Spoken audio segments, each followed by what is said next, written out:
What is up, guys? You got NotTheWorst here, bringing another Black Desert online video, and today we're taking a look at the Global Labs patch notes for this week, as there were some very interesting things going on. So let's head on in and take a look at what we've got.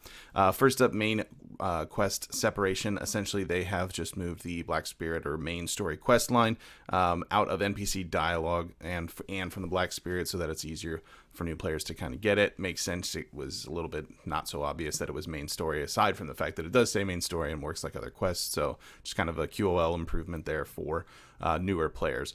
Next up, we have Naders Belt. What this is the item. If you recall, a few weeks back, we were talking about the addition of being able to save fail stacks on characters.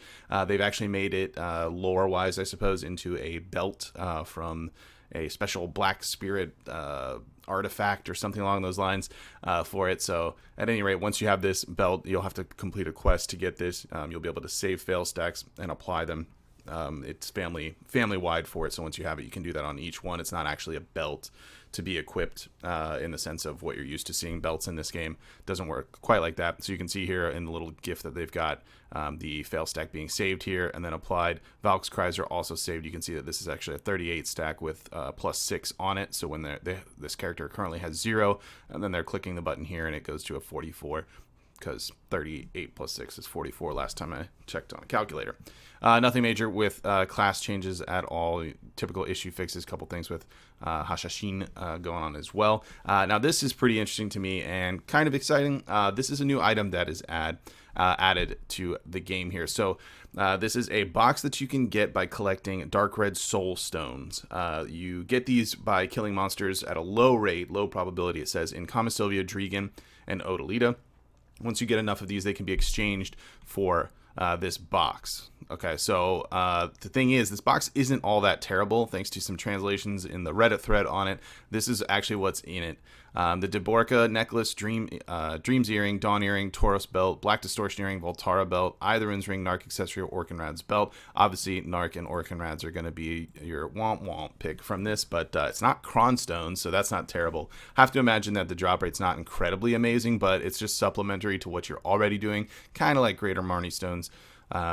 But a little bit better than what those are, and I do expect that you're not going to get these as often as you fill a Greater Marnie stone, but we'll have to see as it rolls out. Kind of nice just to see, like, what if you just have an incredibly bad string of RNG for like the rare drops you're hunting for? Well, this is an added bonus that you might just get to tag along with it. Downside, things like Secrea won't have it since it's only specifically Kama, Drigan, Odalita. That means Star's End is also going to be out, History of Akhman, those types of things. But as we continue to progress in the game, Odalita, I expect, is going to be a little bit more up there grind-wise anyhow. Black Spirit server item is added. It's called the Echo of Cracks. This is for season servers. It was introduced in season 2, which is launched on the Korean servers already. And what this is, it kind of works similar to your ancient relic shards or the Pilafé scrolls, that sort of thing, in the respect that it can be done in a party. You also combine 5 pieces of this cracks to get a scroll. You use it and you get bosses that spawn.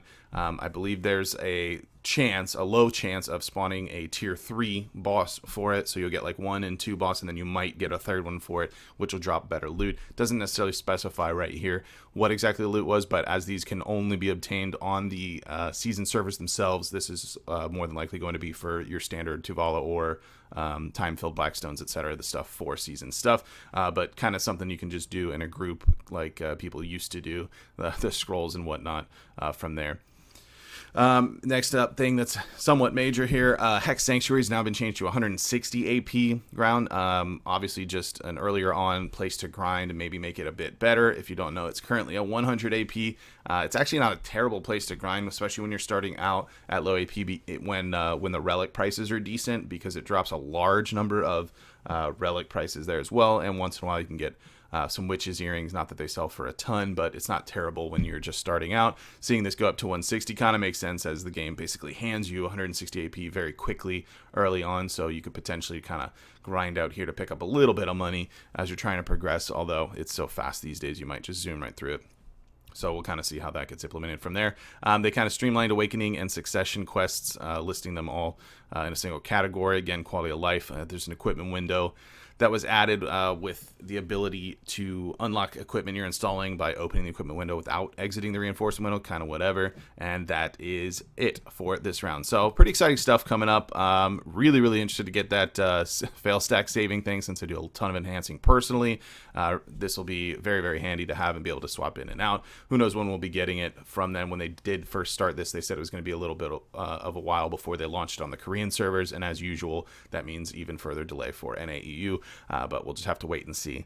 Let me know what you guys think about any of these changes in the comments below. I would be interested to hear your thoughts on these, and if you did enjoy the video, be sure to like it. If you're new to the channel, be sure to subscribe so you get notifications when new videos do go live, and if you'd like to catch me playing live, once again, there's a link to my Twitch page in the description down below. You can head on over there and check that out. Drop a follow there. You'll get notifications for that. With that said, that's going to be it for this one. I want to thank everybody for watching, and I will see you next time.